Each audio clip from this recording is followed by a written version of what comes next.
সকাল সকাল ঘুম থেকে উঠে নিচের থোবড়াটা দেখ আর ভাবছিলাম কি করা যায়। বাবা তখনই এতগুলো টাকা আমার হাতে দিয়ে চলে, কোনো কারণ ছাড়াই এতগুলো টাকা আমার হাতে দিয়ে চলে যাবে, এটা তো আর হয় না। জিজ্ঞেস করাতে বলে বাবার ফোনটাকে একটা মিস্ত্রির কাছে দিয়ে আস আর কিছু কপির বীজ নিয়ে আসতে বলে দোকান থেকে। তাই আমি ফোন আর টাকাগুলো নিয়ে বাজারে চলে আসি। প্রথমেই চলে আসে এই বীজের দোকানে বীজ নিই, আর আমি কপির বীজের প্যাকেটটা হাতে নিয়ে দেখছিলাম ঠিকঠাক আছে। কপির বীজ হাতে নিয়ে দেখি ঠিক আছে, তাই আমি বীজগুলো নিয়ে চলে আসি। তারপর আমি বীজগুলো নিয়ে চুপচাপ চলে আসি কাকার দোকান। সেই দেখে এই বুনোটার দোকানের সামনে দাঁড়িয়ে চিপস খাচ্ছে। একটু চিপস দিতে বলে তো আমাকে বলে।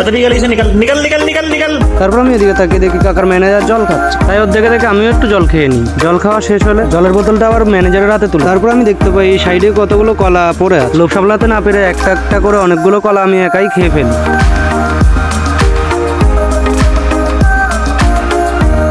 খাওয়া শেষ করে হাত আর মুখ মুছে কাকার ম্যানেজারকে বাই বাই বলে আমি ফোনটাকে নিয়ে চলে আসি ফোন সারানোর মিস্ত্রির কাছে। দোকানে এসে দেখে এত ভিড়, তাই আমি চুপচাপ বসে কিছুক্ষণ বসে থাকার পর ফাঁকা হওয়ার পরে আমি ফোনটা দিয়ে চলে আসি বাড়ি। আর এখানে প্যান্ডেল হচ্ছে দুর্গাপূজার জন্য আমাদের বাজারে। আর আমি এখন যাই বাড়িতে, তোমরা সাবস্ক্রাইব করো।